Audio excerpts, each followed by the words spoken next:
Hello, everybody. I will just give it 30 seconds because I think some people are still connecting their audio. I just make sure everybody, because you don't want to miss what Ed is saying. If you could put yourselves on mute, I'd be really, really grateful.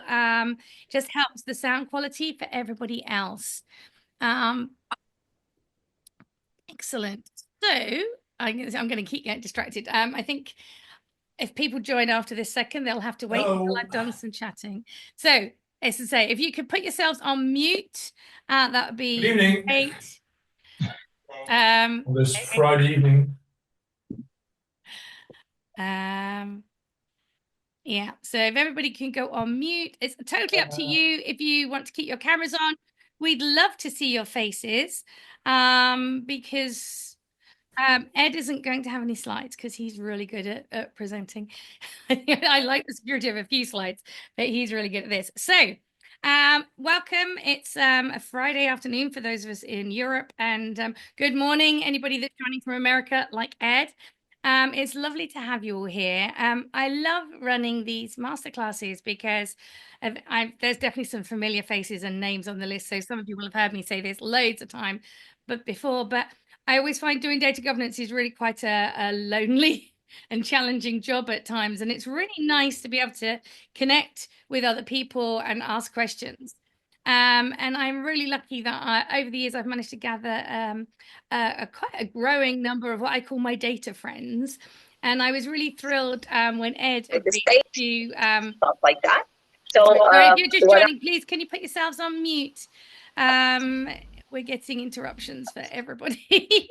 um, and yeah, it's great when you've got great people like Ed who can come and share things. So Ed Mathia was originally one of my clients, and I know I think Ed may have accused me of this in the past, but I'm prone to say to my clients that they're my favorite client. But Ed genuinely was one of my favorite clients, and I loved our coaching calls because Ed is so good at coming up with analogies to explain things and working out how to explain concepts. Now, I may have taught him data governance, but since Ed left his role and has been set up his own company, and he is way more technical than me and a very clever chap. So I have learned, I think, way more off of Ed than I may have taught him about data governance. So I'm really thrilled that he's here today to talk about valuing data, because I think this is a really important thing. Because how can we convince people to look after their data if they don't actually attribute any value to it?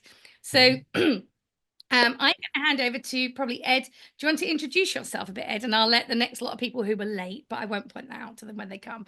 And, you can introduce yourself a little bit more. I will let a few more people in, and then we'll start talking about the value of data.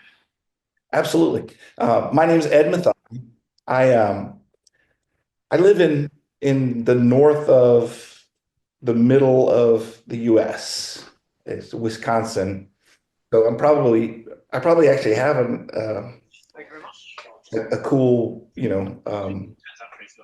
way of speaking. I always like the British accent. So hopefully you'll like American accent this time because we probably have a lot of American people here.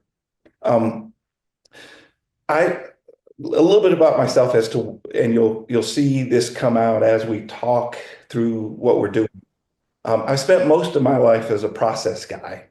So I was a process engineer with a company that was making semiconductor materials. Then I worked for GE Healthcare as a process leader, where you're developing the processes there.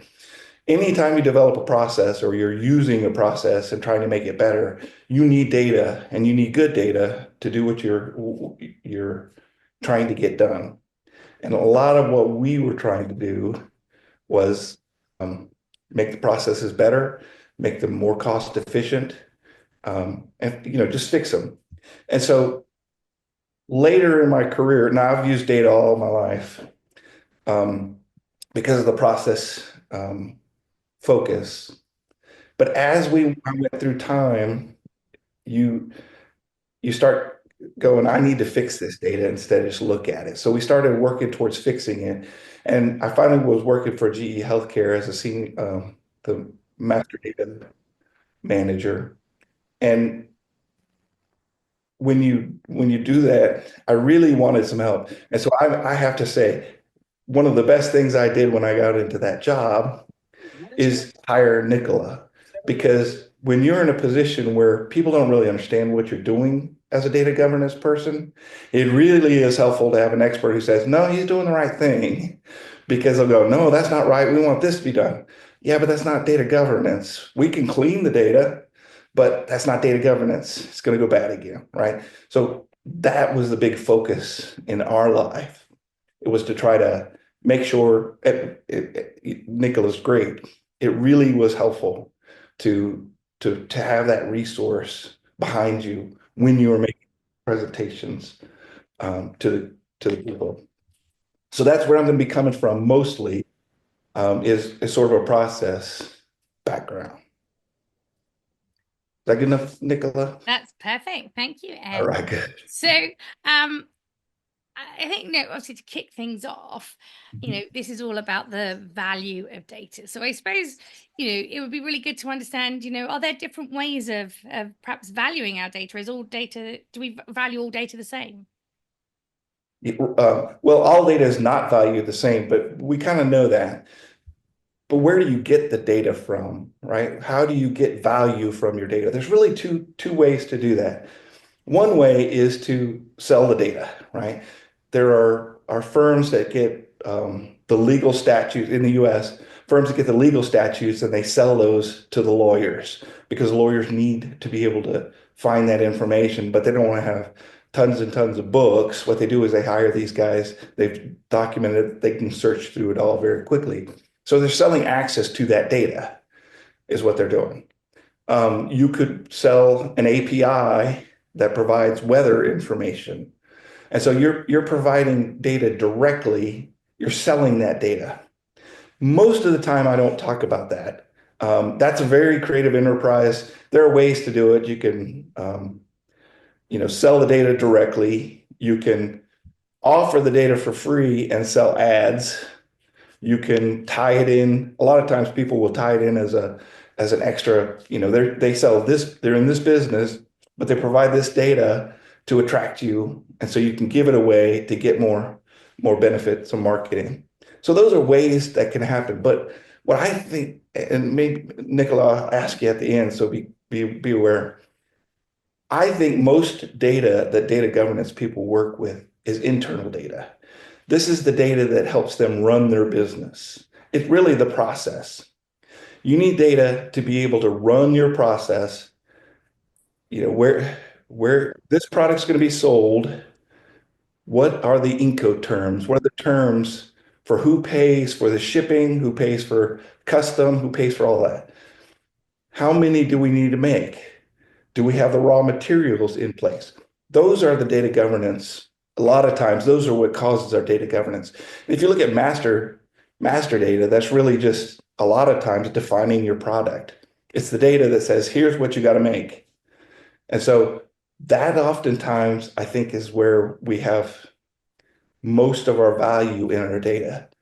Because if you think about the way data works, if you're running your business on data and the data is not good, you will have little inefficiencies all throughout the process.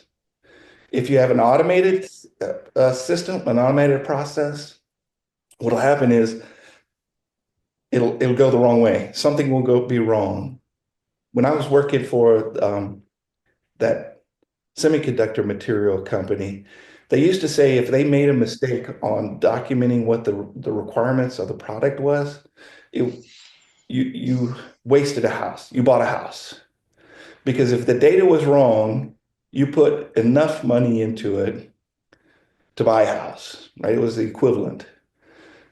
When I left there, they sort of updated that and say a small motel, because you were putting that, if you make a mistake in your data, we would build the product and it would be about enough product to be a small hotel's worth of money that you're missing, that you're losing. And so those are the kinds of things that I think most data governance. So let me ask you, Nicola, do you find that most data governance is more internal process or external? You got a good Yeah. variety. No, I agree with you, Ed. I think it is mainly internal because I've worked with a number of clients over the years who want to try and influence the external data, but I think it's really hard to do that. So my first experience of that was working for an insurance company when a regulation said we had to do data governance, and I joined a call with a company that they bought data from, and I said, oh, and your data's got to be much better now because of this regulation and everything. And I think with the benefit of hindsight, was probably a bit young and inexperienced in how I shared that. And this guy basically said to me, our company is way bigger than yours. Do you want our data or not? And I went, ooh, okay, that's me told. So I think, it's you can influence and work with other people, but I think it's harder. I do have some clients that are attempting to do that, but it's a very long term. So I think majority of people are focusing on their own internal data when they're doing data governance. Yeah. And you brought up a good point. A lot of data governance is also for compliance. So it's your internal data to make sure you don't go to jail, which is a good thing, right? We like that. That's a good point. Very true. I was going to say that might be a point for everybody on the call. If you want to put in the chat whether you're doing data governance for internal or Oh, that's a external great data, it'd be idea. really good to know if anybody is doing it for external data. And I forgot to say at the start because I was too busy. Well, I was too excited about hear what Ed had to say. So if you've got questions, Ed's quite happy to answer questions as we go. So pop them in the chat, or if you raise your hand, I'll interrupt Ed and ask you to come off mute and ask a question. But yeah, Ed's very happy to answer questions, so please Yeah, do. and actually we would love that because that helps us understand what you're really interested. We're going to have a conversation here about some of the things. I mean, draw some Absolutely. pictures, but it would be really helpful if we can guide it towards what you're interested in as we have this conversation. So Nicola, there's one thing that I was gonna I really want to mention is that um, in in the link that came out, right, it talked about making sure that we had that you have a um, let me see if I can find it real quick. Using data as a feedback loop for continuous improvement. And I wanted to make sure that people understood that when we say that, we're talking about the process feedback. Because when you look at a process, what you'll see, they'll draw a little black box, and I could do it. Actually, let's wait on that just a minute. But you see a black box, and they say there's inputs that come in, inputs that go out, but the process won't be in control unless you can feedback some data about how the product is doing. So that feedback is really important for a process to run. So if you're making parts, you need those parts to come out a certain way. You need feedback about how it's doing, whether it's going to meet the target or not meet the target. We're usually not talking about the data. So we're not talking about those um, data scorecards where you're saying 96% of this is okay and some of it's not. We're usually not talking about that, although it does kind of get into a gray area because what happens is data governance is really trying to put process on collecting and managing our data. So instead of just throwing it out there and not really thinking about the process, we're actually developing a process to manage and govern the data. And so you do need a feedback loop. Some feedback loops are better than others. So if you ever find that your scorecard that you're using for your data scorecard, that people don't use it, then you probably need to rethink that feedback loop because it's not working for your customers. Does that make sense? It does make sense. Yes. Yep, that's a very good point. And I also just wanted to pick up on something in the chat. I don't know because I'm sure you're too busy talking, Ed, and not a chance to it. But I got some interesting. There's more people with external data that they're interested in than Oh, I thought they would be. Mainly internal. But I think it was there was somebody, and I've lost it now. Somebody was saying it's mainly external data coming into the company, and I think coming into the company. yeah. So perhaps I didn't explain my thoughts early enough. It made me think so. whilst I think the majority of our efforts are on internal, I still think that if it's external data, it needs to be governed once it's in your organization. Somebody Absolutely. needs to know, you need a data owner for it, even if you've bought it off of somebody else or got it for free, who knows what that data is, why we have it. And perhaps you have to do some kind of cleansing yourself, because Yeah. if the supplier won't do that for you. So yeah, so I Right. think that's That's yeah. really good. I once was in the compliance industry, and one of the things that a very good friend used to say was, "You can outsource everything except responsibility. You're still responsible for that data, so you have to make sure that either you work with your supplier to get it managed better, or you manage it in your in-house when you get it." So that's interesting. For those who get mostly who sell data, not purchase data, because if you're purchasing data, you're still using that data in your process, right? One set of data that I've seen a lot that's really, really helpful is people will sell to companies addresses to make sure you're getting the right addresses. So you type in somebody's name, it's really amazing to me because I have the worst address. It's like W3, and it's got south, I'm west and south of some place, and then it's just crazy. Everybody looks at me like, "Is that really a?" I'm like, "Yeah, that's really the thing." So they sell that data to companies. Well, the companies are using that internally to make sure that they get their addresses correct. And so if they're not getting the right information, their process, so that's really a process one. For those that are actually selling the data, if you're going to value the data, what you have to do is go to your marketing and your sales teams to value that data. They're the ones who are going to have to understand, because it's all dependent on what the market will bear, depending on the structure that you're using. So if you're selling ads on top of whatever it is, then you have to understand how you can attract those ad buyers to your system. If you're selling the data directly, you got a more direct, because you can raise and lower the price and see who's dropping in and out of purchasing that material. A lot of times nowadays, man, it's just amazing to me how much stuff you can get for free. And so I know I'm not their customer, right? We did that Google back end, Nicola, for the thing.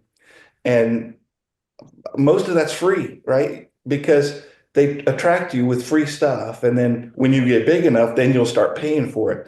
But you're running a back end server set of functions for free, basically, to run that stuff. Amazing. So you have to, there's ways of tracking it, but you really got to talk to your sales and your marketing for the external data, because it's all dependent on what the market will bear. For your internal data, you're looking at saving costs. You're looking at, so I did a project one time where we were looking at 15 columns of master data. We pulled that data and we went through it to see how much of it was bad. When we did that, we make sure that we connect that to our pain points, because that's where you're going to find the value. You can't just look at the data and go, "Oh, this is wrong, this is wrong, this is wrong." You have to connect that to your pain points and understand where you're having problems. Where is where are things slowing down? Are things getting caught in customs?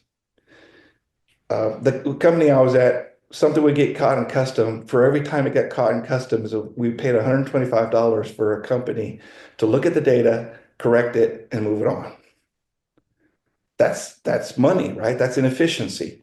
You're paying that money to an outside source just to fix your data. It's not very efficient. No. If you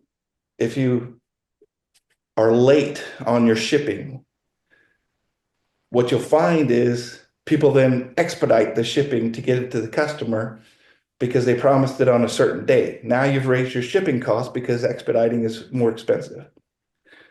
The problems that you're having, that's where you're going to find the process benefits coming back. What kind of pain points have you seen, Nicola, in the? Well, I think it's interesting because, and it kind of links. So somebody's asked a question saying, "Were you able to share any charity or not for profit related examples?" And I think it does. The pain points really depend on the sector. I think that really is so. Obviously, you've got a lot more experience in working with companies who make things. I Right. came from a financial services background, so their products are only data, Right. and yet I think manufacturers are actually better than realizing their data's asset than some financial services in my experience. But when you've got like not for profit, or I've worked a lot in the higher education space, or all sorts of things. I've done a lot in the public sector recently.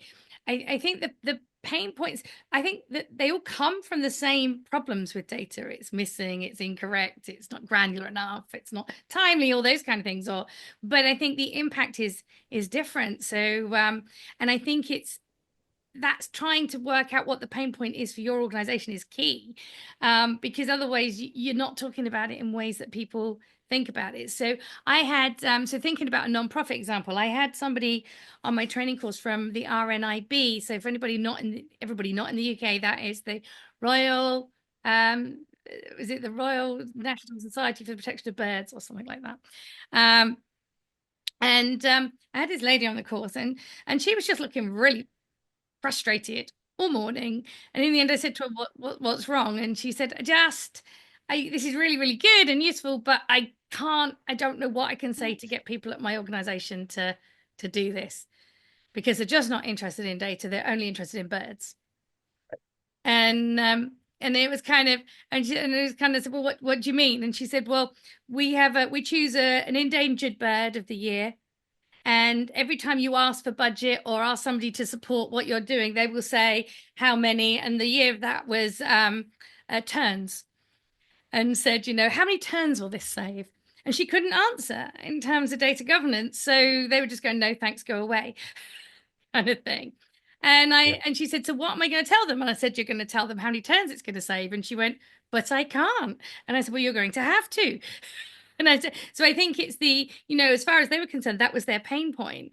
And I used that example at an event I was at yesterday, and somebody said, so she did come up with an example where so a tern nesting site had been destroyed because of the wrong documentation of water pipes through a conservation area.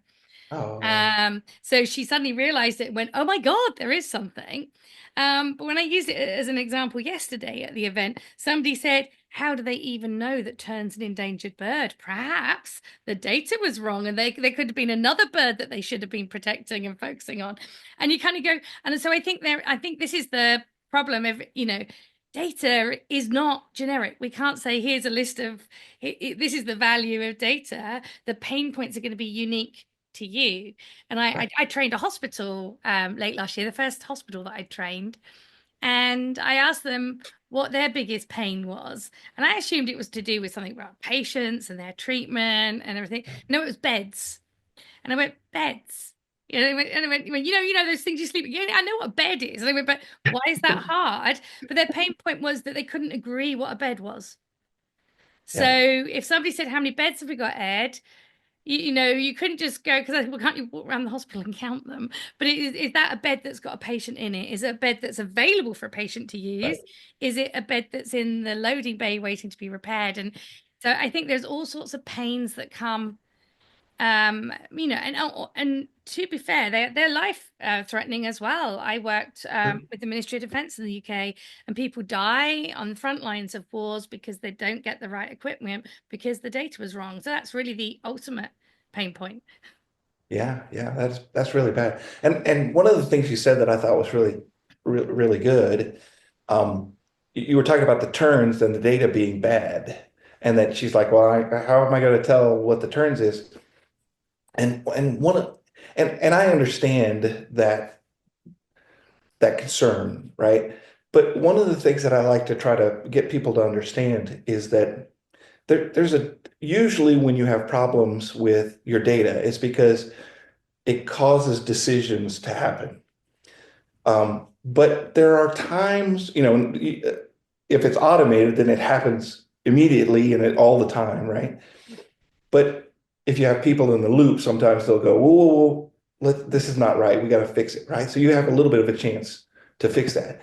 But in a situation where you're trying to get an answer, there's a difference between automation and the data being bad and not being able to get the answer at a certain point in time, or statistics is the science of variation. So you can actually, the whole point of doing statistics is that you can have bad data and get good answers. But it's very hard, right? You have to be trained in statistics. Man, I love the math stuff. So I as a process engineer when I was at the semiconductor industry, I got a Six Sigma, and that is such an awesome place. You're doing all kinds of statistics, you're looking at the math, but what you're doing is taking data that's noisy and you can get answers. It's not always easy. You may need somebody to help, and that's why actually I created that's my business. We take advanced statistics and artificial intelligence, and we apply that to data governance so that you can calculate the value of your data. Sometimes it gets very confusing. You've got to make sure that you're not looking at the data itself, but looking through the data to the processes beyond. And then you can fix those processes. If you're not doing that, you can guess. There's a lot of good benefit in guessing those because at least you've got a stake in the ground. And actually, we did that um, course where what we do is we walk through. Here's all the ways you can guess at the data. And then once you're done guessing, the first guess is going to be really rough. It's going to be, you can't count on it being very detailed. But as you get better and better, you'll get into statistical methods. And then we show you how to do all that because it is possible to get the value of your data. It's possible to get it really quickly at a real rough level. And then you can dive down and get it into a more detailed level. When you get into that detail level, it's then very useful for making distinctions between your data, right? When are you making, how do I say this? Are you making the most impact with your data governance? Are you choosing the things that make the biggest impact, that have the most value, or are you focusing on whoever's talking the loudest? Are you looking at the work you're doing and making sure it's actually doing good things? We did a project once, and I do lots of statistics, right? I like it, so we're always doing statistics. We did a project where they were having a problem getting stuff through customs, and the data quality, they said, was causing problems at customs. So they did a project, they did a cleanup. They fixed the data and then put some things in place to make sure that it was getting better from then on. And we're like, okay, let's see what we did and how well that worked. So we did a t-test. It's a simple test. I think we show you that um, in the course. And the data got worse. We were spending more money. So if we hadn't have looked at it, we would have declared victory. Oh, we did this project. We fixed this data, cleaned it. But if we don't look at the business, you're not seeing what's going on. So we took some data and saw that it was actually worse. Why was it worse? It was worse because people on the ground were making decisions. They knew the data was bad. So they had systems in place to make sure it didn't go out. So when we cleaned the data, we actually made the process worse. And so we had to go back to the people who were running the process and say, hey, the data is good now. You don't have to make the bad decisions or make alternate decisions. Oh, this data is bad. It's always bad. So we're going to do this instead. No, it's right now. You can do what you need to. But if you're not looking at that, you won't see the progress you're making to make real changes. You'll make false changes. And how many times have we seen where somebody makes a change to the system, declares victory, and they save millions of dollars. And somebody makes the same thing 2 years later, reverses what the first group did, and now we save millions of dollars. It's because nobody went back to look and see that they actually saved the millions of dollars. And If you I go think back, you talking, listen to you talk, Ed. You're remembering when I'm remembering when I was coaching you, and there was an issue where you, because of your statistical mind and your ability to look at the data, you found a broken process. But I remember you venting to me that the people didn't care because they Right. had these workarounds in place, and it was really challenging. You had to find the KPI that people cared about and Right. explain to them that this was hiding something else because it was being fudged behind the scenes at great cost, before people had listened to you. And I've Right. had the Right. same in the past where I've said to people, I've been told about this, and they go, oh, it's not a problem, there's a workaround. And you go, did you not just hear what you just said? There's a Yeah. workaround. That means it's not working. Yeah, that happens a lot with, people say, well, okay, let's just clean up the data and be done with it. And it's hard to argue with that sometimes. That's why you want to really look at the value of the data, because especially if you have a situation where you're automating the data, right? Anytime you've got a computer system that'll send it to that place versus this place, based on this one data field. Well, if nobody's in the loop, it's going to go, and now you're going to have to ship it back to the right place, and you've lost, it's an inefficiency. And so whenever you're doing oh, let's just clean it and keep going, you know that there's always going to be wrong pieces. The problem is if you don't know the value, you're not going to be able to say, for every day that we go on and this is not fixed in general, right? If we just clean it up, it's going to get bad over time. And for every one of them, this is how much you're losing. Over a year, this is what you'd have. And so if we spent half that, we could fix this problem and never ever have to worry about losing that much data and not trusting it, making bad decisions in our process. Have you Yeah. seen some systems where people made really bad decisions on? Oh, I've seen plenty of bad decisions. I think the really bad, the worst I've ever seen was an organization who closed down part of their business, Oh, and they closed it down on based on a report that led them to believe that that part of the business was loss making.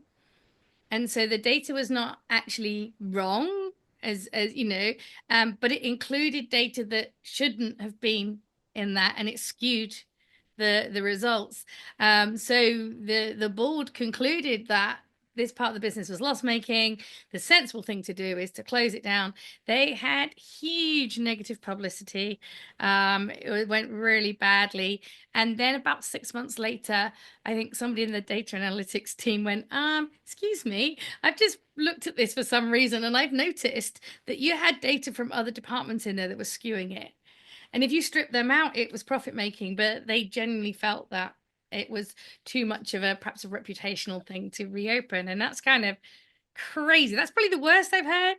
I've heard of lots that were painful, but probably amusing with the retelling a few years later. But that one just remains painful. ooh. Well, I have to admit though, I'm glad it wasn't somebody died. No, It wasn't no, that bad. no, not quite that bad.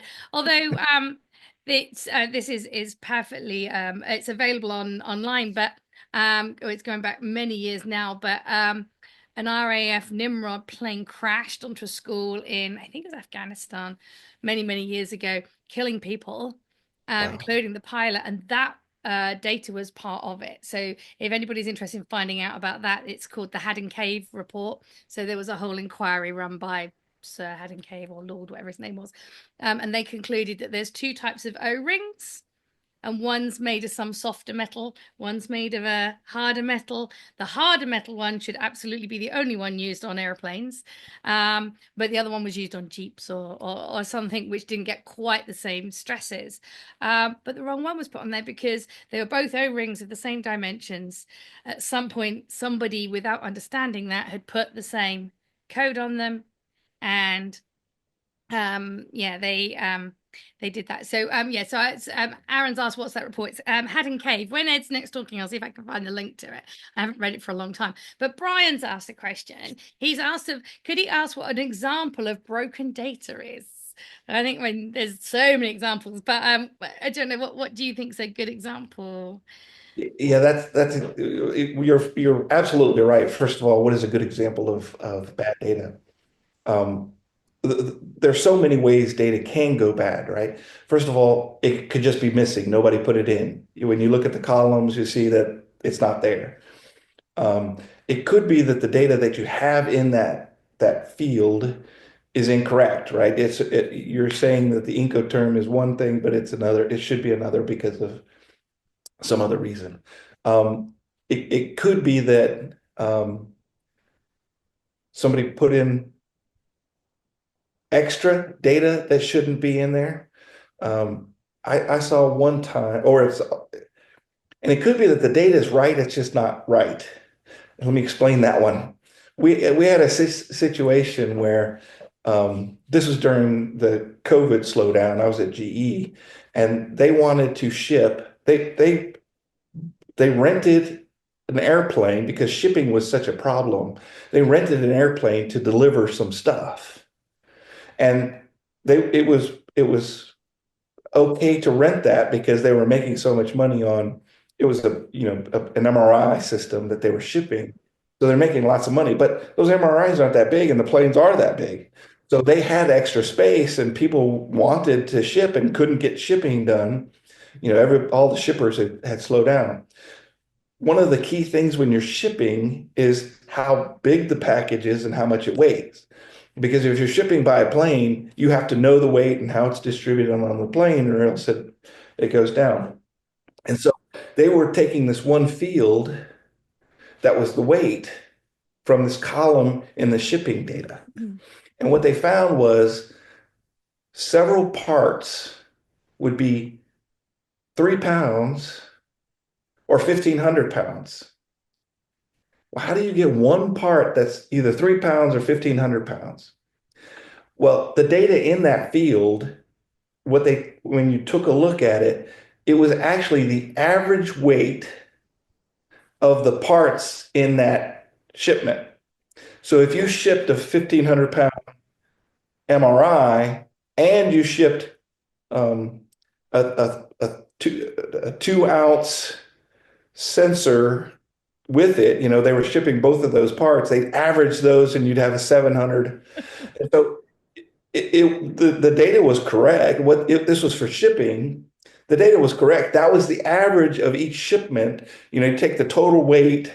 They'd stick it on a scale. They'd weigh that part and then say, well, we got 5 parts, so we divide by 5. That's the average weight of the parts. And they were trying to use that data, and that's not the right data, right? That they needed another set of data where it's the weight of that one. And then when we started looking at it, it's like, what do you mean the weight? Do you mean the weight of the part itself outside of the box? Do you mean the box weight? Do you mean the weight of the box in a box? Because I don't know if we have Amazon here and they'll take a box and stick it in a box with a little bubble wrap and send that, right? So we get box in a box. Yeah, we So get that which here. one of those is it the as shipped weight? Is it the weight of the part right before you ship it, get ready to ship it? Is it the part itself? Is it are these bundled up together? So a lot of times what you'll see in the data being bad is it's just not well defined. So it's not that it's wrong, it's that it's not defined, and so nobody knows what to put in there. Are you talking about like the shipping weight? Which one of those are you referring to? You tell me which one you want, we can figure that out. But if you don't know which one you want, then I don't know. Yeah, and I think, yeah, I was going to say, I mean, I totally agree with you. And sometimes I don't think the data is broken, but people use it believing it's something else that it's not, Right. because we don't have data governance and definitions. So if it says date, we assume it's some kind of date and it might not be. And then you report the wrong thing to the regulator. And I'm speaking from experience, not me personally. I just had to fix it afterwards. But, yeah, so loads of examples of broken data. Yeah, and like it's good, Sam. Definitely, please feel free to vent. He hates it when he finds broken things and comes up with ways to fix them, and then people don't care. I think we've all been there, Sam. That We is we bad. feel that one because, and I think this is perhaps probably why we're having this conversation, isn't it? Yeah, Is that's what because value is. if I've done that, particularly in the early days of doing data governance. I wanted to go and fix the codes that had caused me stress in my job, but it turns out they weren't hugely valuable to the company as a whole, and therefore everybody's going, oh, just go and get on with it, Nicola. Nobody wants to invest all that time and effort. So I think being able to have that conversation about the value of the data means that you focus on the most valuable things, and then it's hard for people to say, I don't care. Yeah, the value of data is a hard thing to talk about. So, I started the business Silent Distortion to help people figure out what the value of their data is, and the reason I did that is because um, people know that you want to get the value, but when you start looking at the statistics, you look at, there's no, there, they'll pull up I'm going to share if I can. Yeah, of course. Let's see how I can.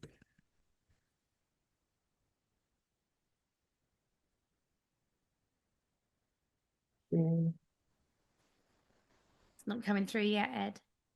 Yeah, You're doing things. Ah, now you're coming. It's coming through uh, now. okay, good. So somebody pulls the data, right? And what they find is something like this. They do a regression through it and they say, oh, there's no difference. We looked at our cost versus how bad this data is, right? How bad. So we looked at that and we don't see a difference, right? As it goes, whether it's bad or not, there's not really a difference between those. But the reason that happens, it can be that there's actually two factors that are going into that data. You see, there's a lot of fluctuation. In one case, how the dollars go down when you have bad data, right? Could be that you're um, shipping you stop shipping correctly, and so you have other problems instead of the dollars. But you could also have another factor that goes up, and so you have to tease those apart, and sometimes that's hard. So I understand that it's difficult sometimes to get the value because you need advanced statistics. But other times you can make good guesses and find problems um, very simply. And so you have to think about how you're going to do that. It's not always as difficult as we think it is, but this is actually, I'm really stubborn. At least my wife says I am. And so if I see that bottom chart, I'm like, ah, that doesn't make any sense. And I start digging, start digging, start digging. I'm too stubborn to let it go. Okay, that's it. But most people would look at that and go, I don't know what else to do. What am I going to do about that? And so they'll not do the digging and get the answer that they need. You're saying a lot of people would just take it at face value Yeah, and say, oh, that doesn't look too bad. right. Well, they'll say there's no impact, right? You look at the low, Yeah. down here, there's low, right? And up here's high. But it doesn't matter whether it's low or high, I'm spending the same amount of money. Well, I don't believe that, right?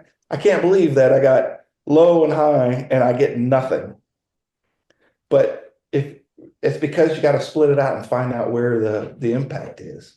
That one situation where I was doing 15 columns of data. We took master data, took 15 columns. Now it was probably about 3,000 rows, so 6 columns. We took a look at that data and found about $6 million worth of shipping costs that we were having problems with. We found impacts of 2 to 4 days of not shipping on time, shipping 2 to 4 days late in the data on the impact, just the data being wrong. We're not talking about data. You have to be careful when you look at the process because you don't want to look at the difference in the processes, right? If you look at Incoterms tell who's responsible for paying for shipment between the seller and the buyer. Well, if you're always paying the shipment, then that's going to be more expensive. If they're paying, right, you don't want to look at that. What you want to look at is the difference between good data and bad data, not just the difference between those two things happening. So that's another part of the problem that you'll see, what you're seeing on the screen.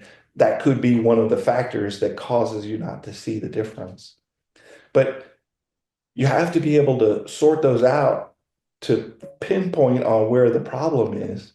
And then when you fix that problem, you make sure you double check it to make sure that there weren't systems in place that cause you now to have a worse impact than you did in the past, right? You fix all the problems. This is when I was in MEMC, this one company for semiconductors. I went through Six Sigma, and they walk you through a standard process. You find the data, you go looking at it, you make sure you do certain tests. It teaches statistics so that you do certain tests, and you walk on, and you always make sure you double check because what you thought could be the fix is often not the fix. That's one of the key issues that they find. And that kind of reflects like my real life experience. You say everybody does like these manual workarounds thinking that is the fix, and it's not. Right. It's just adding extra layers and probably extra costs and not really solving the problem. Right. That's exactly right. That's exactly right. We got about 15 minutes. I want to kind of slide into AI. Um, because there's a warning here that we need to give and an understanding. So when you look at statistics, like you see the one I've got here, there could be a pattern there, but it's hard to see. If you've got data, 150 data columns for the data that you've got, which one of those is important? That's hard to see sometimes. Statistics will help you. You could if you know what you're doing on a large scale, you could do some statistics. If you want to spend a long time, you just plot them all out so you see which ones have impact up and which ones have impact down, which ones have no impact. Oftentimes you'll see that in the data, and so it's really messy and you don't know what to do. But you'll have to look through those yourself to see the patterns, to see what's going on in the process. AI is really, really good at taking all of those columns at once and finding the patterns to get you to an end, right? To get you a categorization as to what's going on, to get you an answer. The warning that I want to give people is that if you're not careful, you won't understand where the problem is. So it's a black box. People who create AIs, and when I was at GE Healthcare, got certified as an analytics engineer, which is like Six Sigma for artificial intelligence. So you make sure you understand how to do deep neural nets, and you're working through the different processes, and then you do a system at the end you do a big project. Mine was on looking at um, black lung disease. That would have x-rays of black lung and try to figure out if we could use artificial intelligence to determine whether the person had black lung. Turned out about 93% of the time you could, and that was about 4% better than somebody, if you had a set of doctors, when they looked at it, it was more effective than with the doctors. But when you do those kinds of things, the system learns how to look at the patterns and get the answer you want. But that causes problems because you don't necessarily know what things you need to go fix. You can find the problems, and as long as your problem, you don't need to know what to go fix, then it's fine. If you need to, right, we don't need to know what to fix if our LLM says something crazy, right? Has a hallucination. But if you did need to know that, then that's going to not be as good. You're going to want to use advanced statistics where you can go through and look at the detailed pieces to get that information. Did that make sense? Sorry, I was on mute. Hi, my name is Oops, Nicola Askham, sorry. also known as. Sorry about that. I was having fun and games. Everything's going wrong. Yes, that made perfect sense, Ed. I was trying to go on my YouTube channel to try and find the last masterclass I did with Rob, who you know as well, because he did one about, what does it mean getting your data AI ready? Because I thought that might be of interest to people as well. Right, You were right. talking, but it does make sense, and I think. Well, as you know, I'm really excited about the possibilities of AI, but I think Absolutely. you're right. It can tell us patterns, but humans have to give it the context. And there's been some, very clever people on LinkedIn saying that if you don't use AI correctly, it can help you make the wrong decisions just faster than we've used to make them.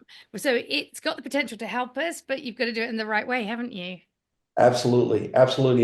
And when you look at LLMs, that's a little bit different because that's just an amazing engineering use of the engineering that they put into that to be able to use some of the large language models and the neural, because really it's just math. And they're using that math in such an amazing way to kind of predict the next, that's crazy. They predict the next word and it comes out with all kinds of amazing outputs. Um, but there's also, look at a picture and tell me what's a cat. Those kinds of projects are different, right? They're finding patterns in the data that then you can use later. And if you want to do that, that's great. They're really good at finding those patterns, but you don't know how they're finding those patterns. Sometimes I'll go back and look at the system and go, I heard of one that was finding dog, telling what the dog breed was. And one of the things they found was that every um, every dog that was in the snow or in a white background was husky. Had nothing to do with the dog. You can have a little poodle and they're saying that's a husky. No, it's just on a white, sofa.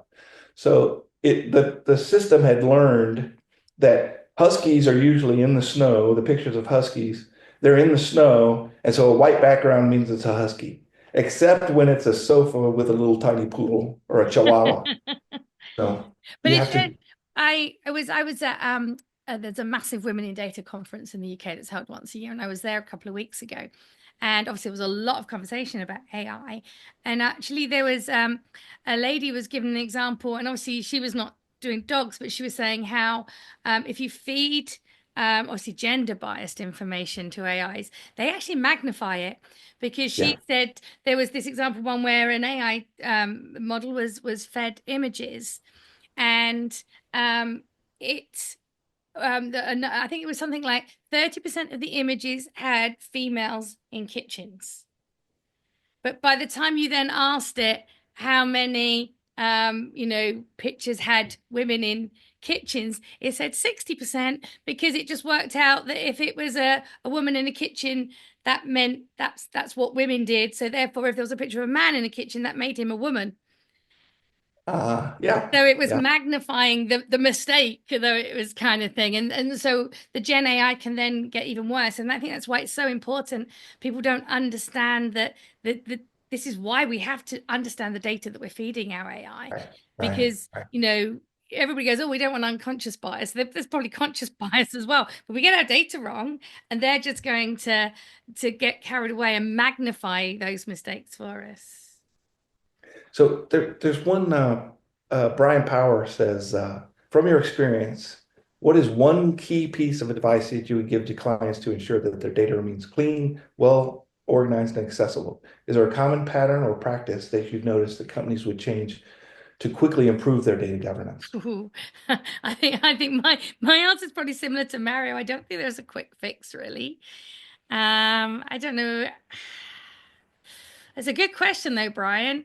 My favorite way, as Ed probably knows because I told him it enough times, is to launch a data quality issue resolution process as quickly as possible, because everything else we do with data governance takes a long time to add value. This defining data and everything really is valuable in the long term, but not in the short term. It's viewed as a burden. We're asking people to stop doing their work and tell us what their data means. But if we can start having a process where people tell us their problems with data, and we're clever in which ones we choose to fix first, i.e. the quickest ones that have the biggest impact, we'll save the long-term ones for later, kind of thing. We can start shouting about what we can do, and then that tends to get people a bit more engaged. But there's not many quick fixes. I don't know if there's anything else that you've tried, Ed.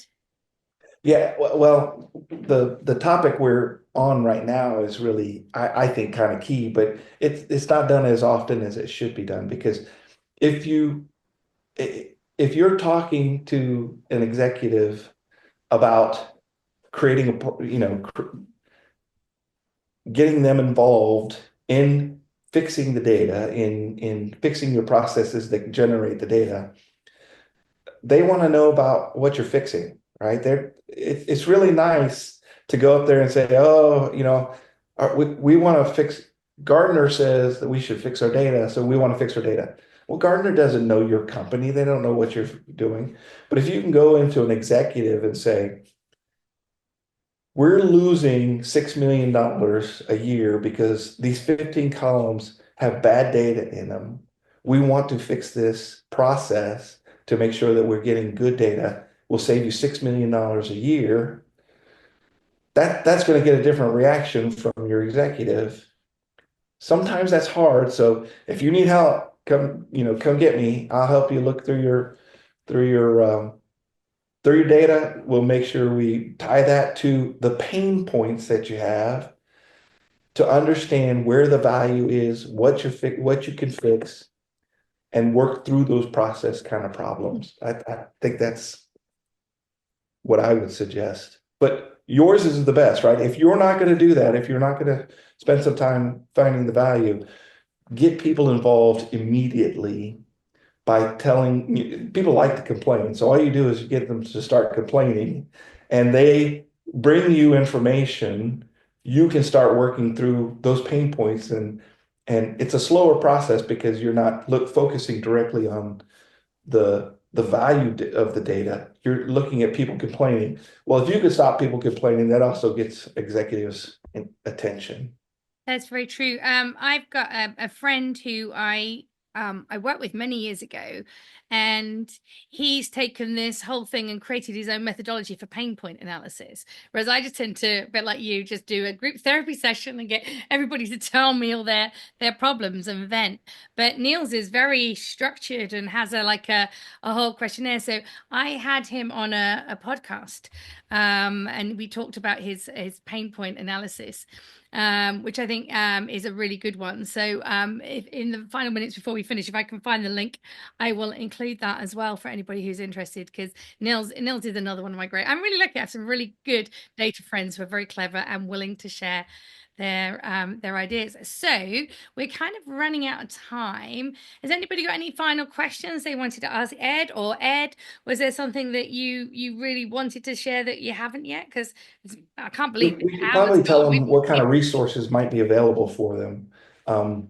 Like you've got a course on your course system for how to value data. It takes people through really simple ways to make guesses, how to make your guesses better, moving into statistics so that you can value the data and figure out where it is. It'll get you a good understanding of a simple ways. You're not going through a lot of complex stuff. It's very, very simple for what you need to do, and you can get that information back. You just launched an AI that takes I all did, your yes. experience, right? So that's another, all your blogs and all your experience, it speaks as if you're speaking, because oftentimes that data, LLMs are just guessing at what the answer is. And you really need somebody who's an expert at that field to help guide the LLM and what it's doing. So that's another resource that people could be looking at. And if you want to contact me, my name is Ed Mathia. I'm Silent Distortion. I can help you look at the value of your data, walk through the statistics so that you can start fixing your processes. Thank you so much, Ed. And yeah, Ed, I was really thrilled when Ed agreed to do the determining value course. It's about an hour, isn't it, or an hour and a half? It's not a long course, but it is so valuable. And Ed's a really great teacher. I think you probably all know that now from being here today. That when I was kind of going through it all, I realized that he got me to understand some statistical things, whereas normally I go, me and numbers just don't go, kind of thing. So yeah, that's really good. And Ed is always good. So if you do have any questions, follow-up questions, I'd recommend contacting him on LinkedIn. So I hope you have found this useful. I always love conversations with Ed, and it just felt like everybody was listening to our conversation.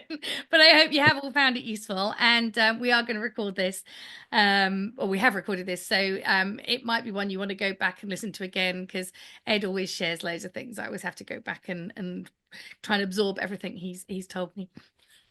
So thank you so much, Ed. It's been a great way to end the week for me. I don't want to rub it in. You've got a few more hours before you can stop work.